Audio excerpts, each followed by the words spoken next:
Hello, this is Stephen Palmer, and I am with Kurt Kelly, and we are at the famous Stonewall Bar on Christopher Street.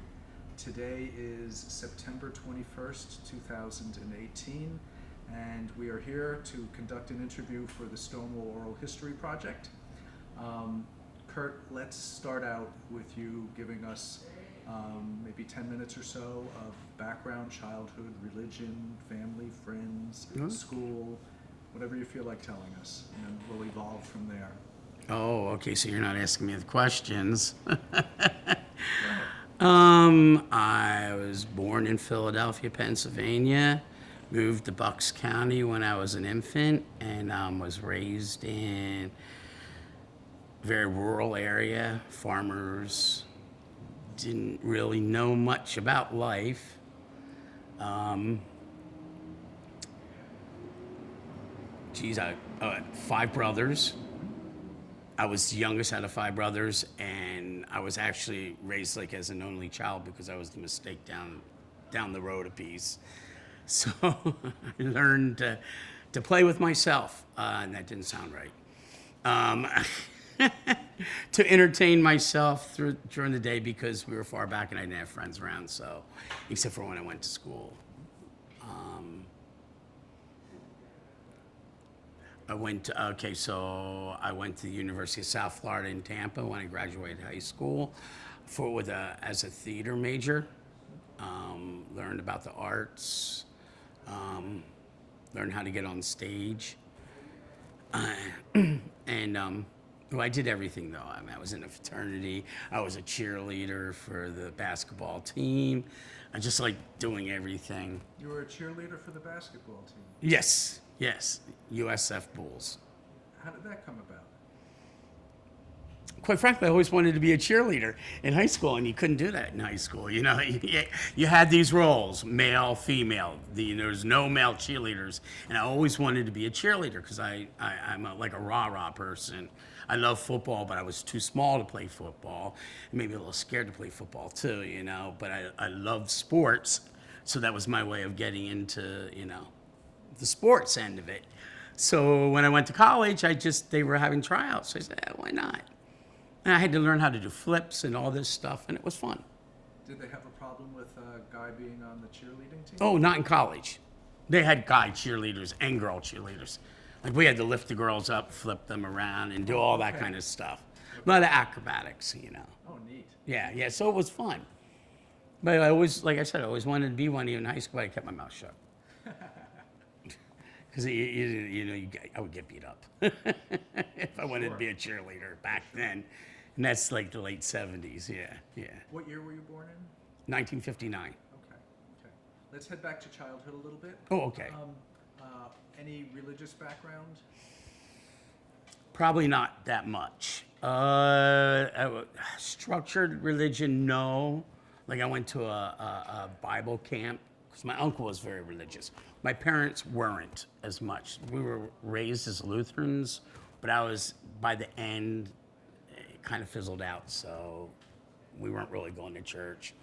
I remember I went to Bible school when I was like 4 or 5 years old. I remember that, and then we kind of stopped. But I did go to Bible camp, where my uncle was a part of it. And what was that like for you? I didn't know much. I didn't know much about the religion part of it. But it was, hanging out with a bunch of kids and doing activities and doing the little Bible things, which don't really remember that much about it.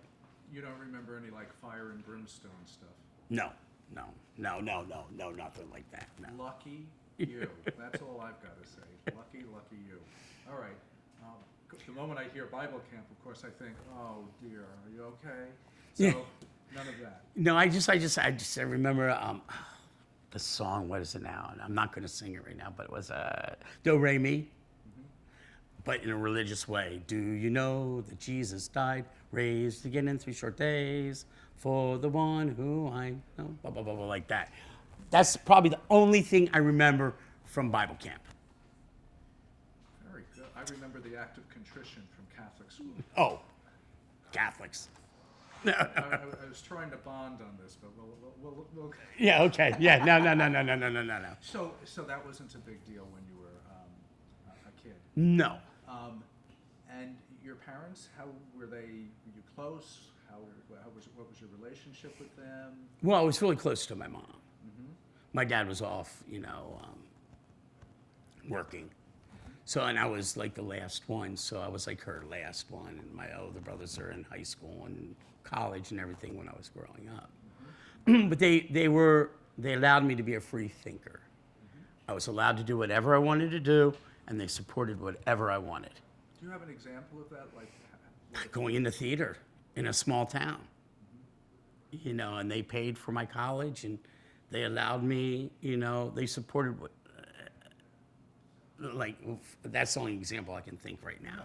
But I was like, I remember when I was in high school or junior high, some of my friends, their parents owned a restaurant, a diner.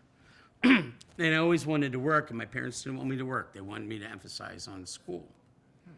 So, and I was like, I wanted my own money. I didn't want to ask them for money. I wanted my own money at 14 and 15. I wanted my own money. So they said no. I said, oh, come on, I want to be a busboy. I want to do that, blah, blah, blah, blah. And I finally said, well, screw it. And I got the job anyway. And I came home. Listen, I know you said you didn't want me to do it, but I got a job anyway. And they said, okay. You can't fight someone that really wants to work. So they allowed me to work. this is usually the opposite problem. Right. I loved people. I loved just interacting with people. And all my life, I was raised by myself, So, yeah. And before you knew it, I was a waiter. Like at 15, I was a waiter. They said, okay, he's not doing a good job bussing. He keeps on talking to the table, so we have to make him a waiter. And they did. What do you think inspired you to get into acting or considering acting? I just liked it. I really can't tell you what inspired me. The high school, I guess the attention. Yeah, in high school, I tried out for the school plays, and I was in the school plays, and they only had one senior play. It was called the senior play, but juniors and sophomores were in it too. So I think that was. Got you. Yeah, and oh, you were so great and everything. So I guess it built my ego up. I don't know. I couldn't tell you. We're all prone to that, of course. Yeah. Were there favorite movies or anything during your childhood that you referred to that you really, really liked? As a kid, Chitty Chitty Bang Bang. I remember that one. The Parent Trap. I love The Parent Trap with Haley Mills. I didn't see it. They were twins. They met in camp. And here they were separated. Their parents separated. One took one twin. The other took the other twin. And they met in camp. And they switched their identities because they were identical twins. And the one went to live with the mother, one with the father. They were trying to get their parents back together. Disney movies. Oh, I gotcha. I always expect to hear The Wizard of Oz since that was such a biggie for me.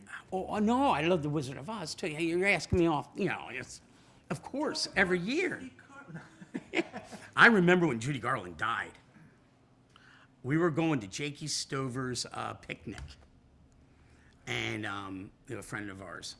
And I was in the back of the station wagon. Of course, I was always in the back of the station wagon. And they said Judy Garland had died. And I just remember that on the radio. Come over the radio, and my mom, Judy Garland died. Do you remember how you felt about that?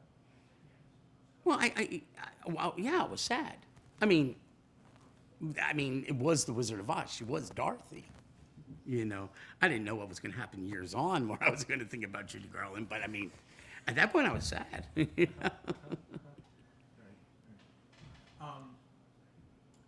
Talk about your recognition of being attracted to other boys when you first noticed that.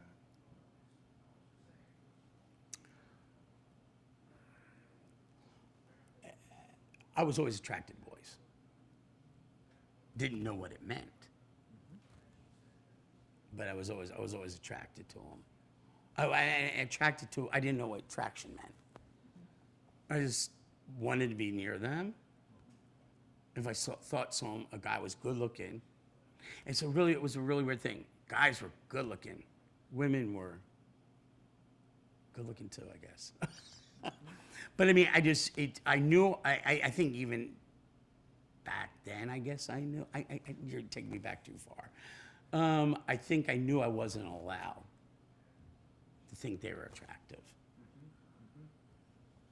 Yeah. Yeah. No, I mean, I get it. You know, there's something in the air that just gives you a sense that, you know, this doesn't need to be reported right now.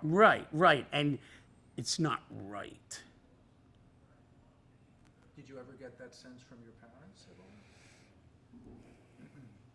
I don't know. I had 5. Well, actually, I lied. I had 4 brothers. I was the 5th boy. I had 4 brothers. And so I guess that was instilled in me. Yeah, I remember looking at Playboys when I was like 8 years old.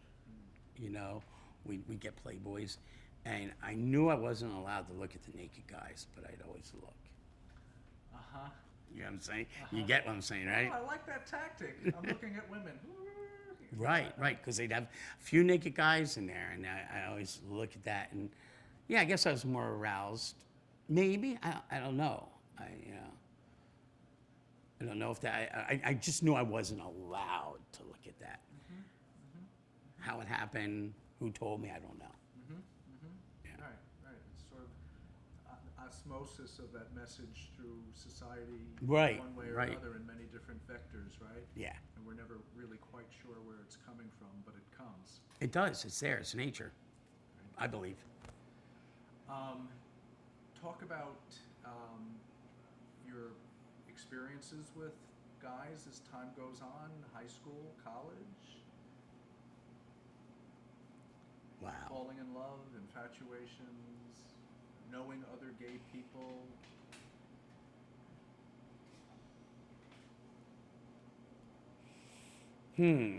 Now you're really opening up the chest there, looking in. Well, I know, I mean, most of my experiences with like guys in relationship were actually sexual at the beginning. Like when I was 12, 13. Experimenting.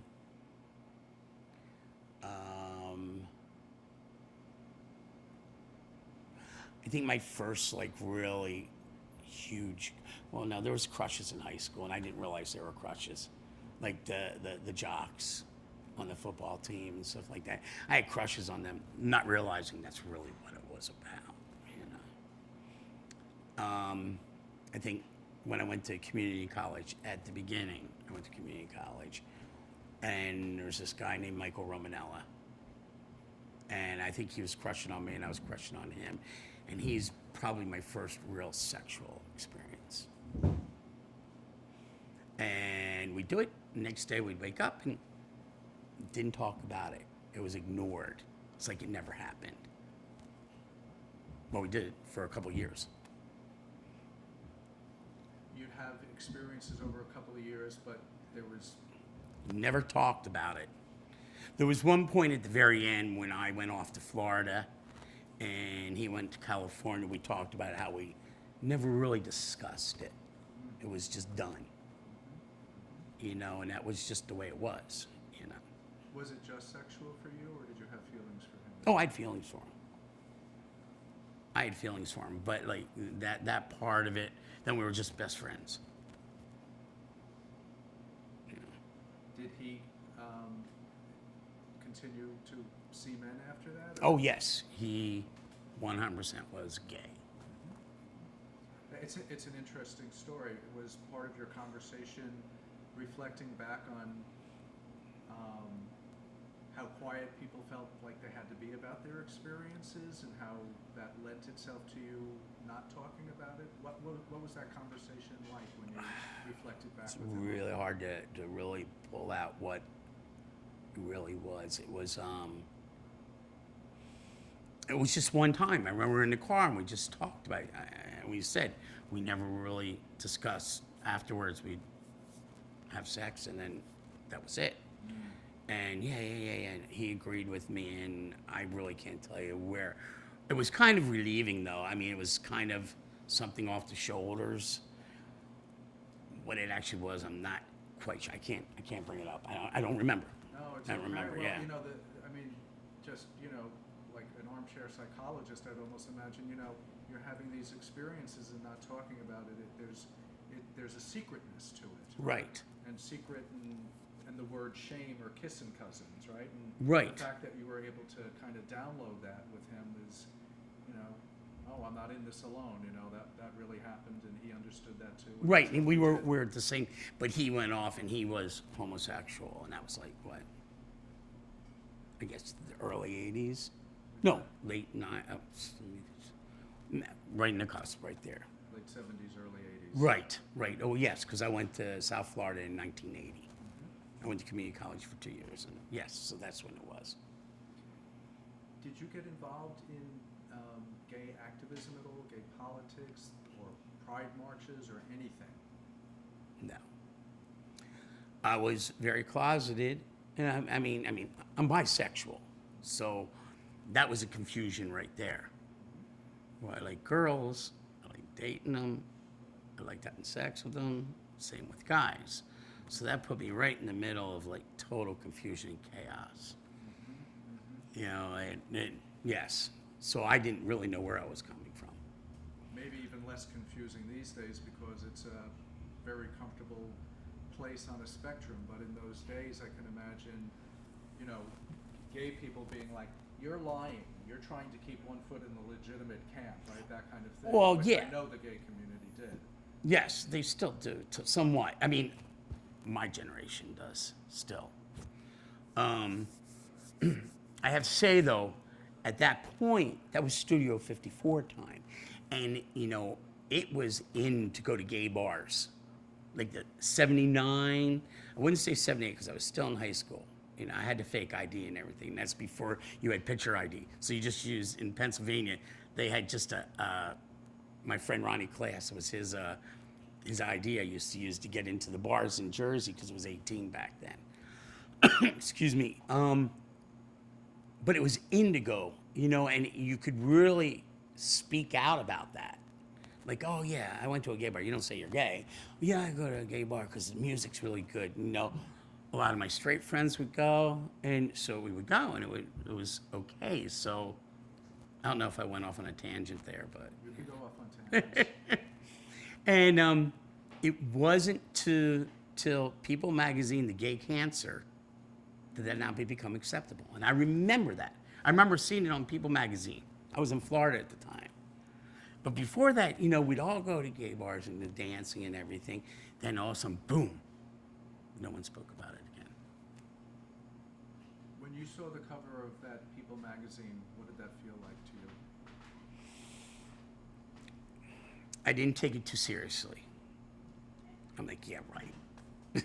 Yeah, right, gay cancer, yeah, right. So I didn't take it too serious. But society did. That was probably in the 83 or something? 83, Oh. 84, 83. It had to be 83. I think it took a while for all of us to recognize that it was closer than 6 degrees of separation. Right. It got to the point of 6 degrees of separation, and then it got closer and closer, and that dread started to fill our bones. Yes. For that entire period of time. Right? Yes. Yeah. Pretty awful experience. It was Yeah. scary. Once it hit, like I said, when I didn't. Yeah, right. Yeah. I don't usually share this much, but I'll just say, in the late 80s, after I had made lists of everybody who I think I had slept with and kind of just trying to figure out, oh my God, when it occurred to me that I lived in San Francisco 1980, 81, and was not infected when I finally found out in 1989, my knees started trembling. I was like, it didn't occur to me how I was in the epicenter. And Right. at some level, we were all kind of in the epicenter, and we're just, Right, going right. along. I mean, I think, I'm so sorry, guys. Can I just? I didn't realize this was going to get so personal. If you don't mind just watching this, 'cause it's gonna come. You don't need just it's. You and I just keep are it like in a open. cast. That's all Okay, thank you. Sorry to pause you. Oh, a cherry. I when we talk about this, it's like my time frames might not be right on it. You can sit there and think, oh, well, that wasn't the time. The gay cancer, yes. Up until that point, I'd probably slept with maybe 1, 2, 3 people, 3 guys. And I was in college, I was in a fraternity. I only had one relationship with a guy in college. And by the end, AIDS had come out. And I think I might not be here right now if it wouldn't have been for that realizing what had gone down. Because I could have been a big whore. But I know I had to be careful. So part of you wasn't thinking so much about it, but you did intone that there was danger. You asked me when I first read the article. Yeah. That's what. But I mean, like I said, my timing's not right off. But like down the road, I guess when I graduated and I was an adult, and I wanted to be a whore, I know I had to protect myself. I know I had to be cautious. I wouldn't have been if I would have, like, my age would have been like 79. I would have gone out and been a whore. So that kind of, plus also being closeted, that didn't help, Talk about what the effect of HIV was on your sense of being gay or being out. I think it sucks that I couldn't express myself because that disease was out there. I thought it was awful. I thought I was, what's the word I'm looking for? I was denied an experience because even when I would sleep with a guy, even a woman, I couldn't feel free. I always had to think in the back of my head, uh-oh. Be careful. Couldn't just enjoy the experience. Be careful. Watch out what you're doing. Did being bisexual help relieve you at all to know, well, thank God I'm attracted to women. I could have relationships with women if No, but it was the same with women. I mean, I guess we didn't know enough. It's like just having sex with someone, whether it's a male or female, you didn't know what you were getting yourself into, actually. Yes, I guess women was a little bit safer in my mind. It was a little bit safer, but there was still that, like, I was cheated, being sexual actually in the 80s, of not being able to just feel free and just love. There was a play in the Village here in the 80s, late 80s. It was called the 10% Review. Did you ever hear of it? No. And they had one of the songs in it was called Safe Sex Slut. And I was definitely a safe sex slut. Yeah. But yeah, it's, we're very close in age, so the reason I'm going at this on some level is to, it was a very complicated and frightening, terrifying time. Yes. And sort of the impact that had on coming out or not coming out. For some people, they came out to their parents as gay and HIV in the same moment. Right. For other people, and for a lot of us, probably the entire community for a while, gay was HIV waiting to happen. You got it. That's how I felt. Yes, and that's why, well, like I said, that's when it wasn't in to go to the gay bars. All of a sudden, gays were a leper.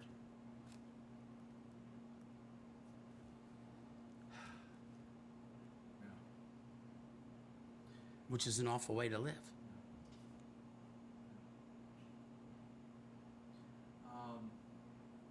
But time goes on, Mhm. right? And the medications came out.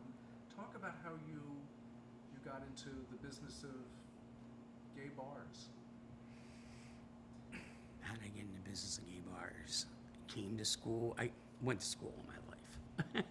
I came to New York to go to the neighborhood playhouse as an actor. I studied with Sanford Meisner. Himself, I studied with him right before he passed away. He taught one class a week, so I got to meet the great. And I always feared coming to New York. New York was not a place I ever wanted to. I was from a small town in Pennsylvania. I wouldn't want to live there. I was afraid.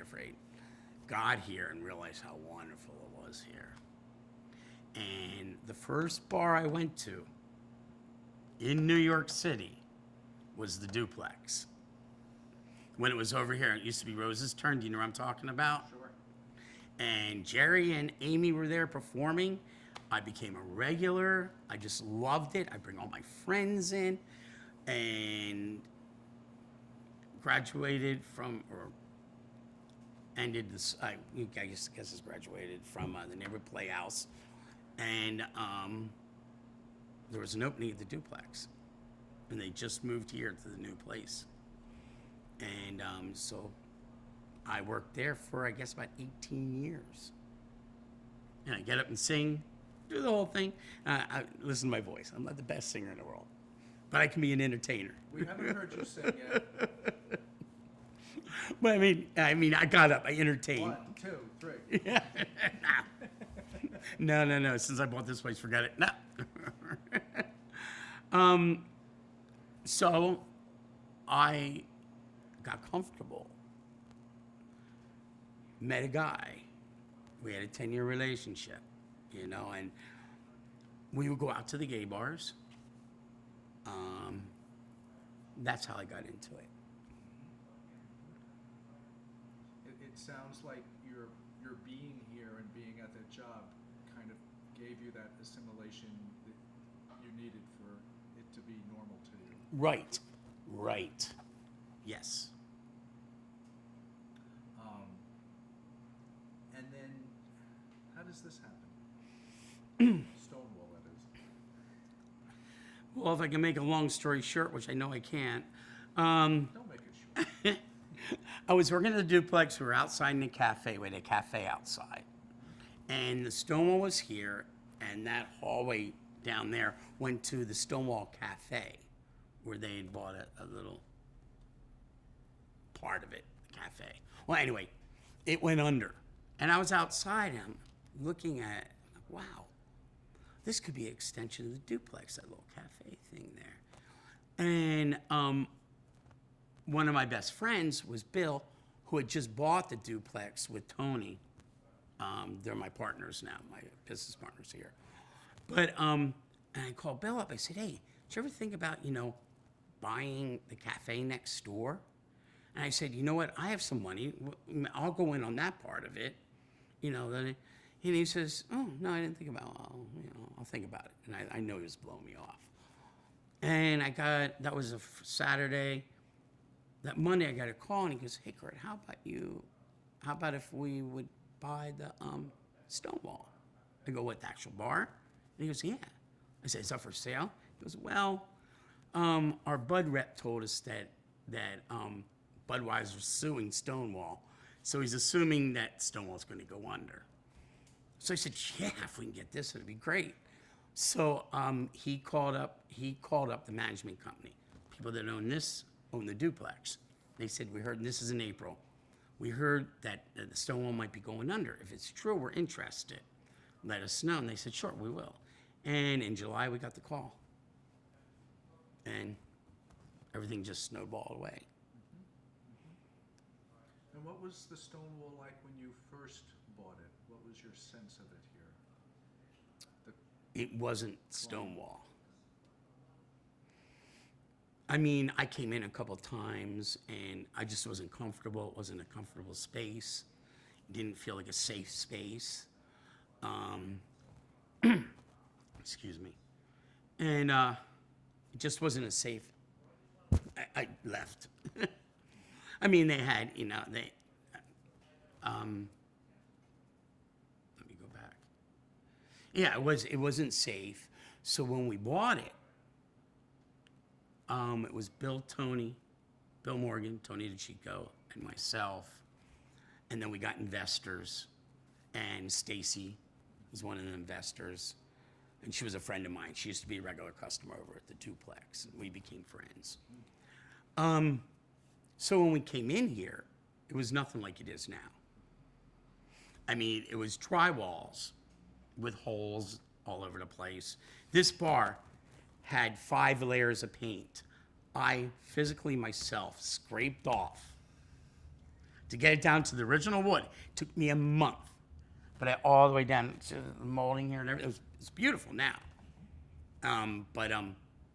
That it was just, it had metal plates on the front of it. It didn't look like the bar I thought Stonewall should look like. Also, when we pulled the banquettes out, there was bags of cocaine all over the place. Little bags of coke, no lie. We're like, oops, we gotta get rid of this. And they had metal detectors, right? Real quick, we'll get this bar done in one day. And they had metal detectors all over the place. That's the type of clientele that was coming in at that time, just not, I mean, they would have fights out front in the duplex. They broke our window once and having a fight out there. Just wasn't the element. It wasn't showing the history. It wasn't taking care of the gay church. So hence we shut it down for 6 months. We paneled all this, no more drywall with holes in it. That right there wasn't brick, that was all drywall. We knocked it all out and got the brick out. Same as you walk in, that was all drywall. We knocked all that and got the brick. 6 months, then we opened up 6 months later. And we put on a little history. We didn't want to make it a museum. We wanted to have enough history that people come in and say, oh, I understand. Yeah, because it's more than just a bar. Yeah. You mentioned a church before. What do you mean? Well, this is where it all began. Because of the riots in 1969. I'm sorry, I just lost my train of thought. I need to have some water. Oh, that's fine. So I was just asking you about what you meant by gay church. Right. Well, because this is where where Pride began. I know San Francisco has another idea about it. So does Philly. They all say, no, this is where Pride began, but this is really where it began. And this is where it's a safe space for people to come. This is it's the nucleus of the gay movement, and the gay church is where people come to realize where they came from. And as a church, you go there; it's a safe space, and we all have something in common. God, we have something in common. The Stonewall. Gay, coming out stories. We all share same stories. Right. No. So that's why I call it the gay church. Nice. What was your, I don't want to use too big, but what was your vision of how you wanted the Stonewall to be?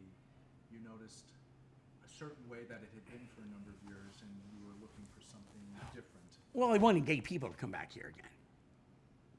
I wanted it to be a gay bar again. My vision was that this be a place for gay men, lesbians, leather, transgender, drag. I can go on. We're one big community with a bunch of little states in the middle there.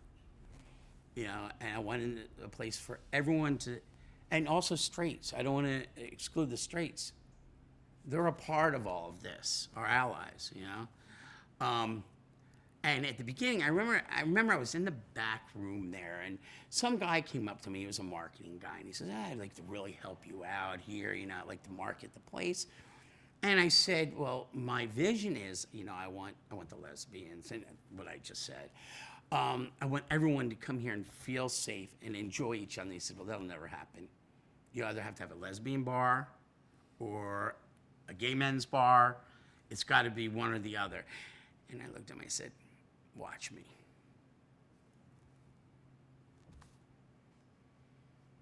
And it was just bringing all, and one of my major accomplishments was bringing Stacy Lentz in. Because I didn't really know the lesbian community.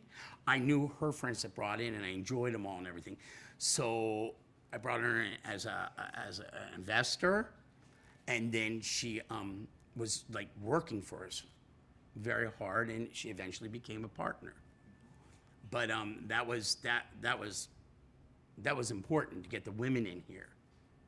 And I have to say, at the very beginning, the women saved the Stonewall, because this was about ready to go under again. And it was the lesbians coming in here that really helped it out. And then I wanted to get the sports teams in, so I got the sports, softball, football. I was offering upstairs parties, bear parties, leather parties, you know, I was going on. And I brought them all in. The ones that felt like they fit here stayed. The ones that felt like, no, this really isn't ours, they left. But finally, it became a whole community. Is that how it is now on a Friday or Saturday Yes, night? yes. And we have Lesbo go upstairs, which is half men, half women at times. Sometimes there's a lot of straight people here. And, you know, and you just never know night for night who it's going to be here, what's going to be here. And I also have to add my partners, Bill and Tony, they agreed with it.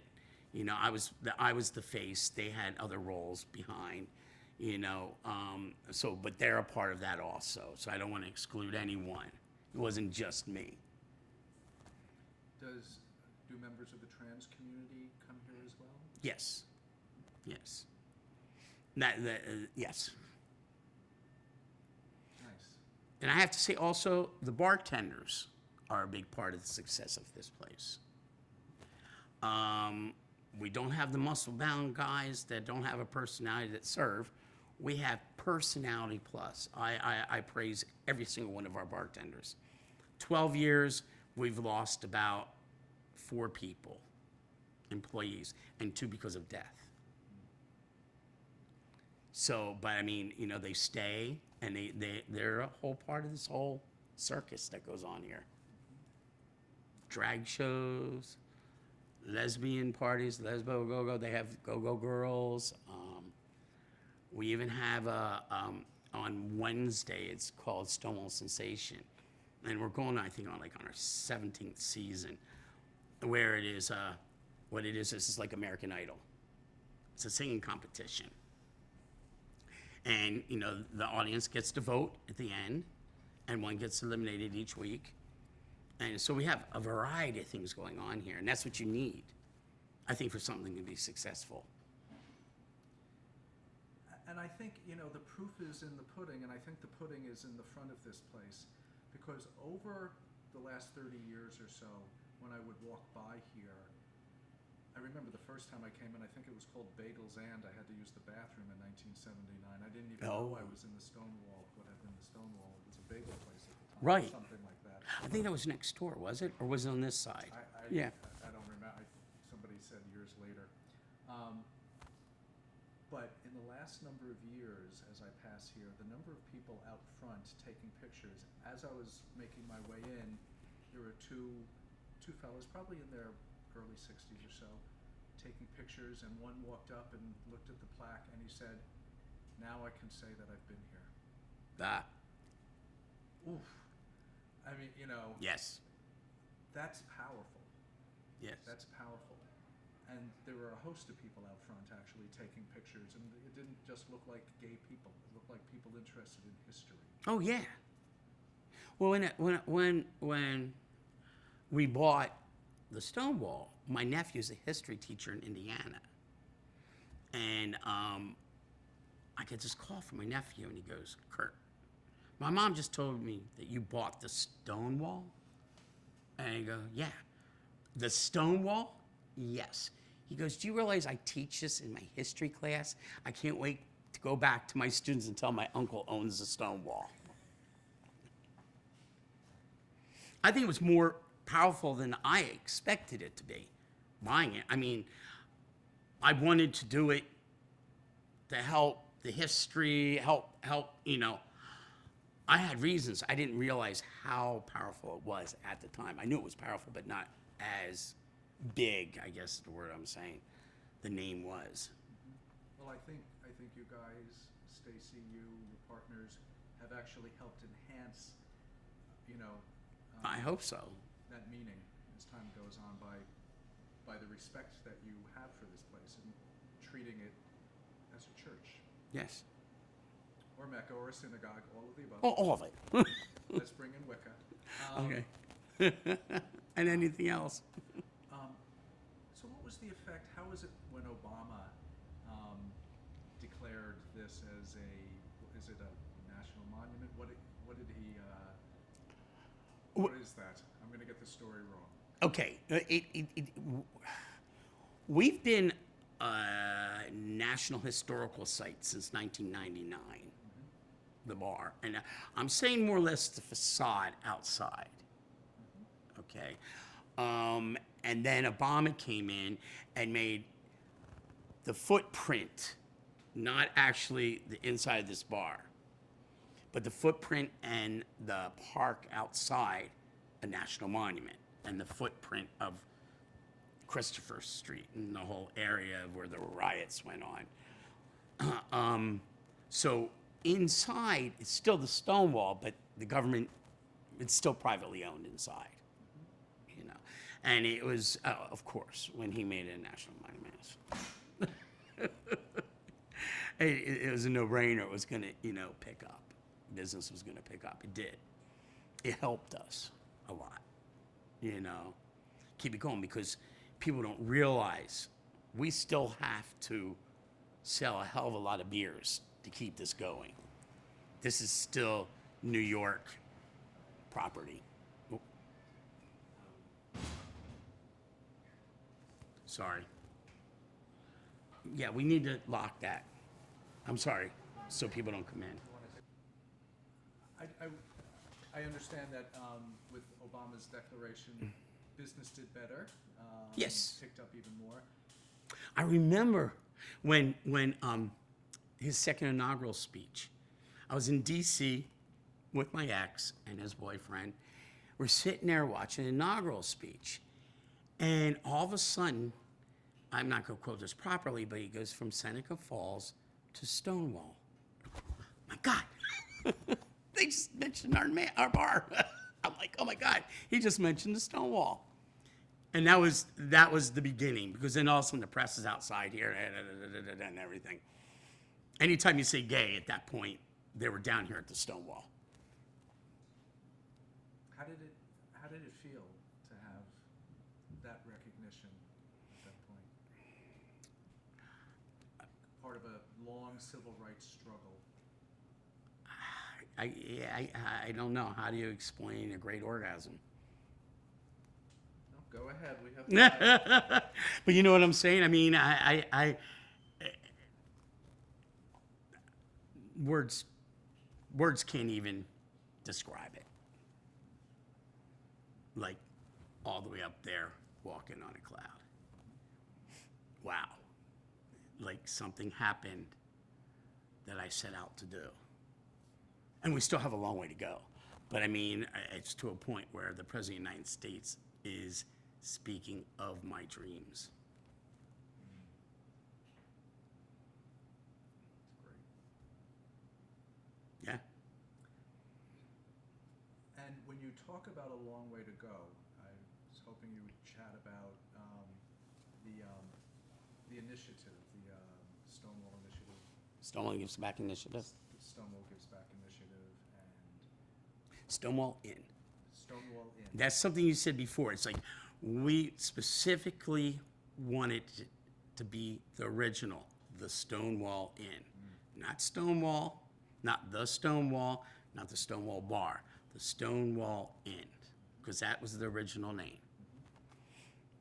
So yeah, sorry, I correct people. On No, that. no. I'm glad you did, and that's good for the record. So it's the Stonewall Inn Gives Back Initiative, Yep. SIGB. Talk Right. about that. Well, I mean, what it is this is Stacy's dream. You know, she's a bigger activist than I am. I'm just pretty much a person that dreams things and wants things done.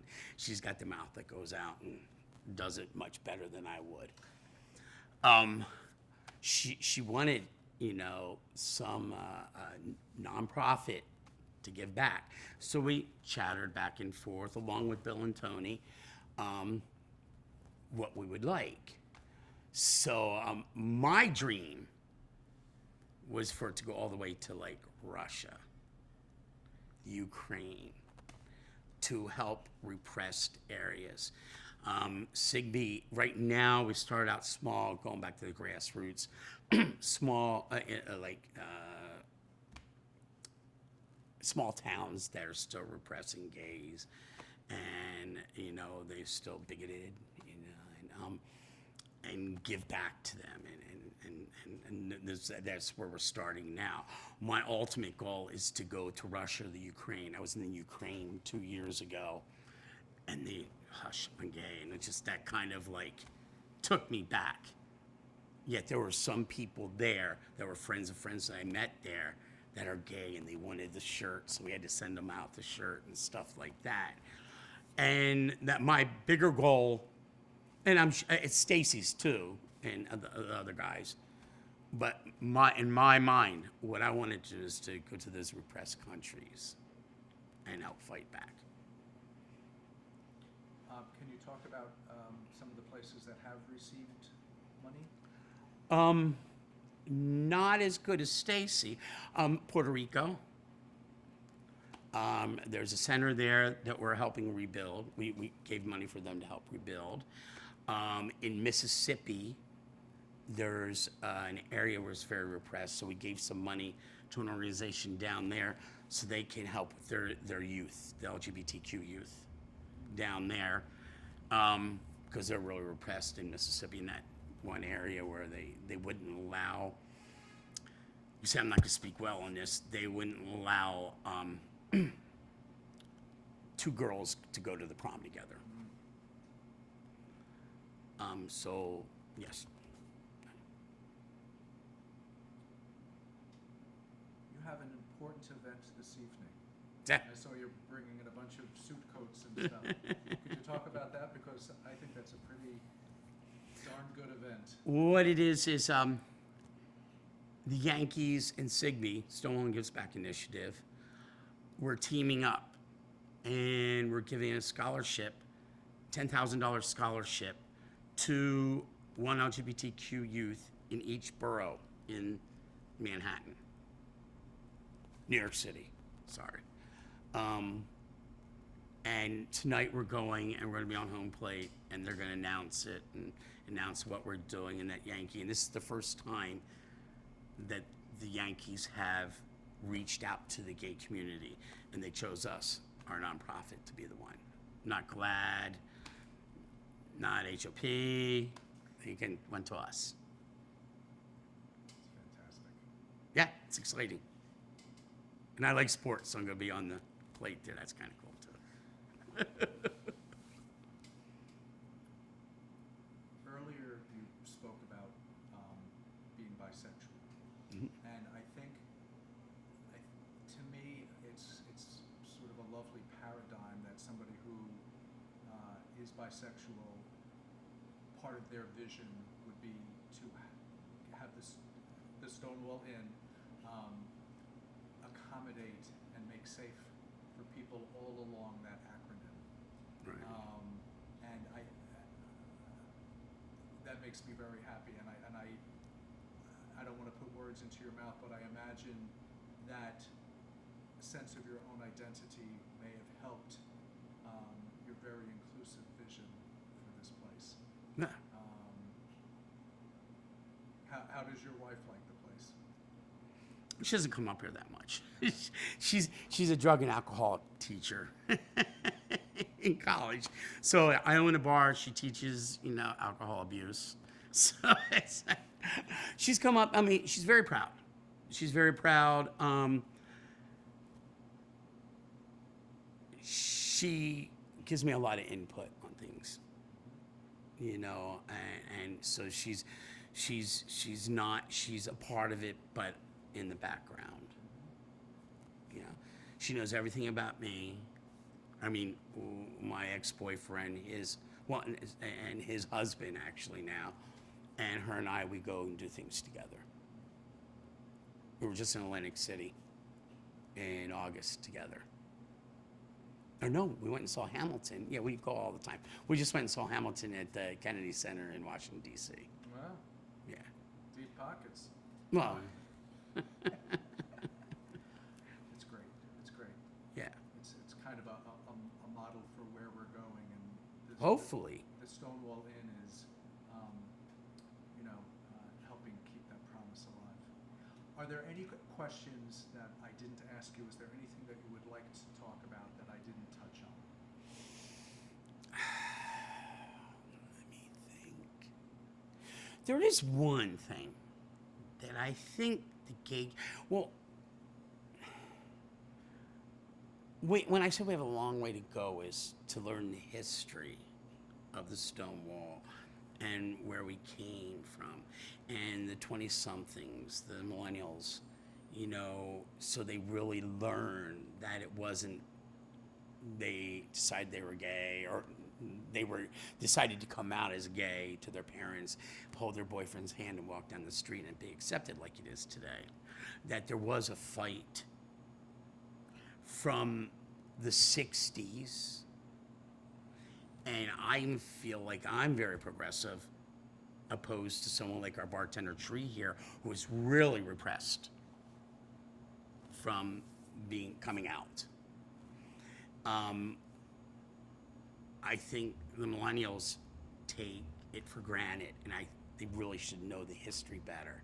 Like, there's this one person called Rousseau. Do you know who he is? I didn't even know. I saw a documentary on HBO, and he was really the pioneer of the gay movement down here. Of what I learned out of this biography, and he's also the head of was the head of GLAAD.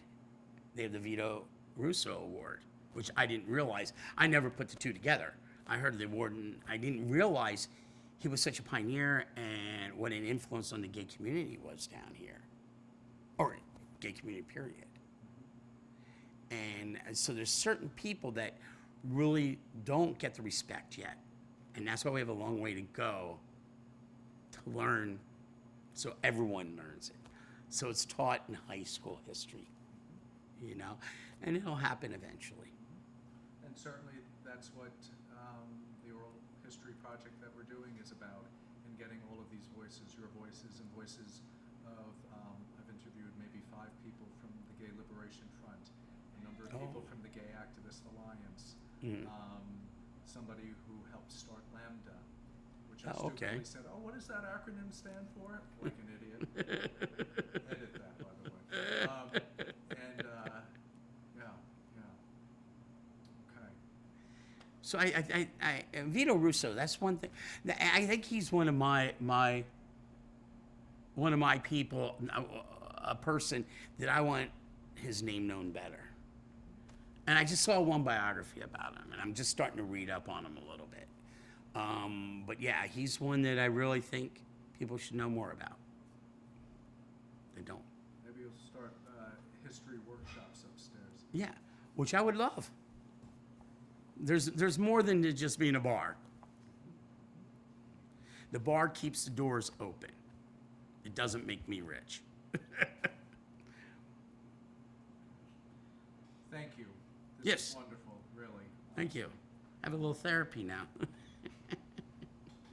we'll send you the bill for this. Okay, thank you very much. I'm a high-priced queen, so Well, my wife, and I don't take insurance. my wife's a child psychologist.